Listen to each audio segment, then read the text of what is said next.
Good evening and welcome to Tyler Carlin Tonight. You ever notice how the people constantly screaming about freedom are always the first people trying to control your life? Of course you've noticed. You'd have to be brain dead not to notice. They want to tell you what books your kid can read at school, what history your child is allowed to know, what women can do with their own bodies, what teachers can say in classrooms, what questions journalists can ask, what universities can think, what companies can acknowledge, what citizens can protest, what votes can count, what truths are permissible. And then they look you dead in the eye with that oily, rehearsed smile and tell you that this is freedom and liberty. Liberty. It's always the same scam.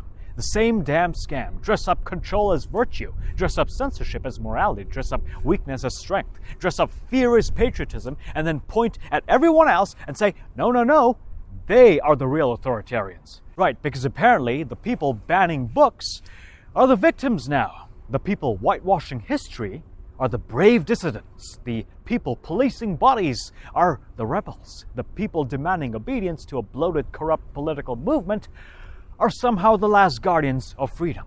And it would be funny if it weren't so disgusting. You see, these people don't love America. Let's just say it. Enough with the cowardly euphemisms. Enough with the polite little dances. They don't love America. They love the costume of America. They love the flag pin. They love the anthem. They love the cowboy aesthetics. They love the branding. They love the mythology because the mythology doesn't argue back. Get it? Real America, however, is noisy. Real America is pluralistic. Real America is argumentative. Real America is inconvenient. It contains millions of people that they despise, people they can't control, people who don't worship their orange idols, their billionaire frauds, their podcast messiahs, their steroid-injected masculinity coaches barking into ring lights from rented mansions in Miami.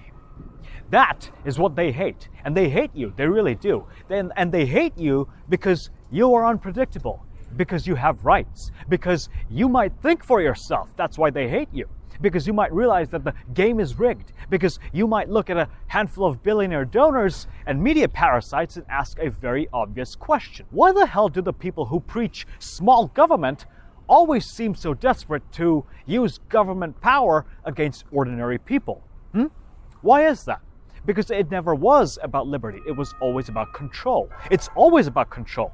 And once you understand that, all of that starts to make sense. The moral panics, the fake outrage, the constant search for enemies, the transgender panic, the immigrant panic, the campus panic, the DEI panic, the Hollywood panic, the drag queen panic, the book panic, the teacher panic, the city panic, the panic. Every week, a new fucking crisis. Every night, a new monster under the bed. And who benefits from that? Not you, certainly not you. You get lower wages, you get higher rents, and you get a healthcare system that humiliates you by not even existing. You get debt, you get algorithmic sludge, AI slop bullshit poured down your frontal lobe until your brain turns into microwave soup. You're told to blame immigrants, professors, or baristas with pronouns, while the people actually hollowing out the country take another tax cut and buy another house in fucking Davos, Switzerland. That's the trick. Keep the population delirious, divided, and furious at the wrong targets. And they're good at it. Very good at it. Professional grade liars. Heritage Foundation creeps in tailored suits. Smiling consultants. Dead-eyed spokespeople. Senators with the spiritual depth of a hotel minibar. Social media warlords with nicotine gums and god complexes. Billionaire freaks who think having money means that they're philosophers, right? They gather in their little conferences and their green rooms and donor retreats, and they say the very same thing in different ways. How do we keep those people distracted long enough to loot the place? That's the project. Loot the country, strip it for parts, and sell the copper wiring.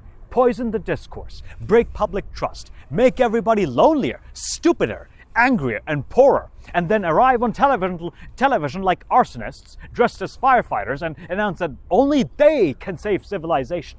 From what? From the damage that they caused. And some people still fall for it. That's the amazing part, isn't it? That's the part that would make a sane person put his head through a wall.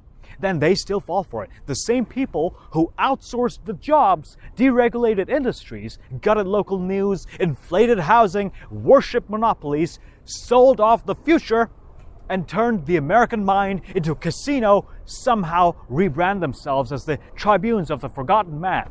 Oh, shut the fuck up. You don't care about the forgotten man. You created the forgotten man. You factory produced him. You carved him out of shuttered towns, of opioid prescriptions and predatory loans, and then collapsing schools and cultural humiliation. And then you sold him a red hat and told him that he was a king.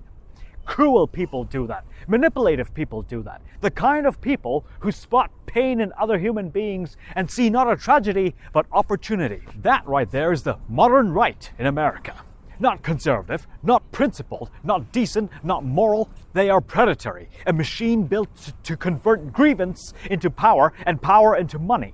And the most insulting part is how stupid they think you are. They think you are stupid. They really do. They think if they jangle enough keys in front of your face, scream woke every 30 times, blame a professor, blame a refugee, blame a transgender, blame a teenager, blame a librarian, blame literally anyone except the oligarch signing the checks, you'll never notice your life getting worse. But you have noticed, haven't you? That's why you're here. Subscribe if you're liking this, by the way. But you have noticed, haven't you? You've noticed the rot, the emptiness, the cruelty, the constant need for an enemy, the complete absence of anything resembling love, generosity, magnanimity, or even joy. These people are miserable. They are deeply miserable. And they sneer at happiness because happiness is free and they can't monetize it. They sneer at compassion because compassion can't be weaponized as easily as fear.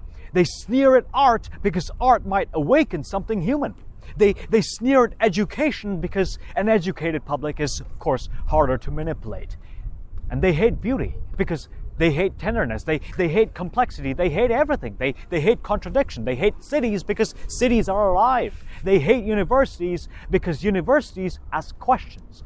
They hate artists because artists reveal truth. And they hate journalists because journalists record names. They hate women who won't submit. And they hate young people who won't obey. They hate the future because the future does not belong to them. And that, in the end, is what all this rage is really about. They know they're losing cultural control. They know that they can't bully the entire country forever. They know that the old arrangement is cracking. So they are lashing out with all the subtlety of a dying casino boss with blood on his cuffs, screaming at the staff, blaming the dealers, and accusing the guests, insisting that the system is perfect as the chandeliers collapse all around him.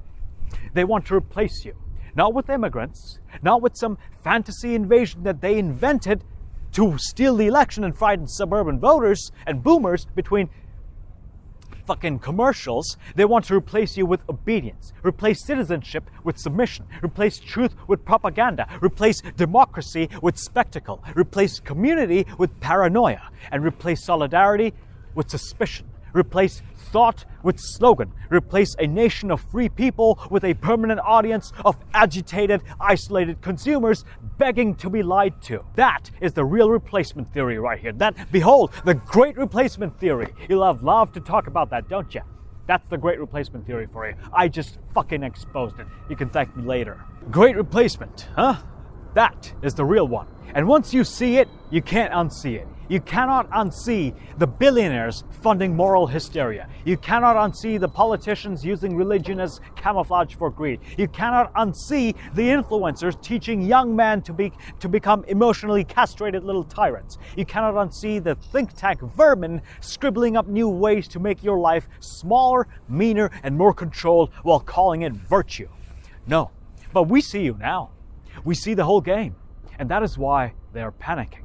Because the spell is breaking. Fewer people are seduced by this fake certainty.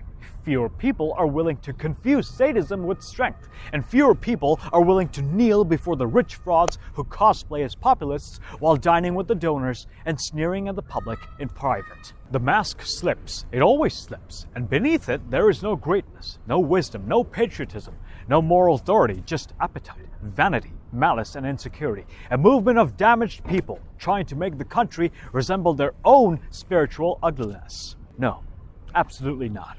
This country belongs to the living, not the bitter. To the builders, not the books banners. To workers, not the grifters. To citizens, not demagogues. To people capable of love, humor, memory, courage, and shame. And that work... And that's what matters because shame. Because the people currently degrading this country deserve to feel something. We're done pretending these are honorable actors in a normal disagreement. They are not, okay? They are vandals in suits. They are ideological pyromaniacs. They are weak men hiding inside strong slogans. They are cowards who need mobs because they can't stand alone. They are parasites who call themselves patriots because parasite polls badly. And they should be opposed relentlessly, publicly, mocked when they deserve mockery, and defeated when they seek power, exposed when they lie, crushed at the ballot box, humiliated by the truth. That is the answer. Not despair, not retreat, not numbness, not cynicism. Fight with facts, with our votes, with organization, but also with some spine, with laughter and contempt for people who deserve the contempt, and with total moral clarity about what these bastards are doing to the country. Remember, they hate you because they hate themselves. Never forget that. And that's why they will lose. Tyler Carlin Tonight, Season 2. We are back. If you enjoy, please subscribe before they take us off the air. We'll see you tomorrow.